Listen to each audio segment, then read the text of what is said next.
ఎందుకంటే ఆడియన్స్ యొక్క రియాక్షన్ అనేది వీ కెన్ ఫీల్ డైరెక్ట్లీ.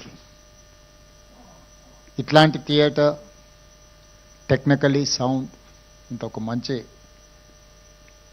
థియేటర్ని ఇక్కడ వీరు చేయడం, దీని వెనకాల చెన్నై నుంచి ఇండస్ట్రీ ఆంధ్రప్రదేశ్ హైదరాబాద్కి తరలించినప్పుడు ఆనాడు ఎన్టీ రామారావు గారు, నాగేశ్వరరావు గారు, రామనాయుడు గారు, అదేవిధంగా సినిమాలో అడ్వెంచర్స్ చేయాలి అని అంటే ఆ రోజుల్లో పద్మాలయ స్టూడియోస్ నటశేఖర కృష్ణ గారు cinema adventures first colour movie తీయాలన్నా 70mm మూవీ తీయాలన్నా రకరకాల experiments adventures with lot of efforts ఆ రోజు కృష్ణ గారు చేసేవాళ్ళు.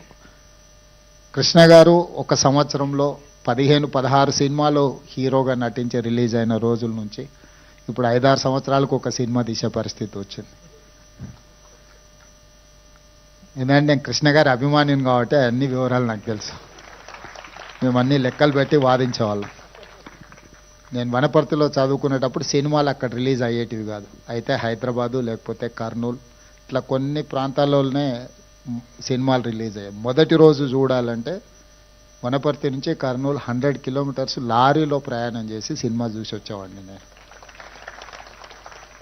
అంటే అప్పుడు బస్సులు ఫ్రీక్వెంట్గా ఉండేది కాదు. సినిమా టైంకి వెళ్ళి మళ్ళీ సినిమా చూసి మళ్ళీ వెనక్కి రావాలి అంటే లారీలు, హైవేస్లో ఎక్కువ లారీలు పోతూ ఉంటాయి కాబట్టి లారీ ఎక్కిపోయి మేము ఫ్రెండ్స్ కాలేజీలో ఉన్నప్పుడు సినిమా చూసి మళ్ళీ సెకండ్ షో సినిమా చూసి వెనక్కి వచ్చేవాళ్ళం.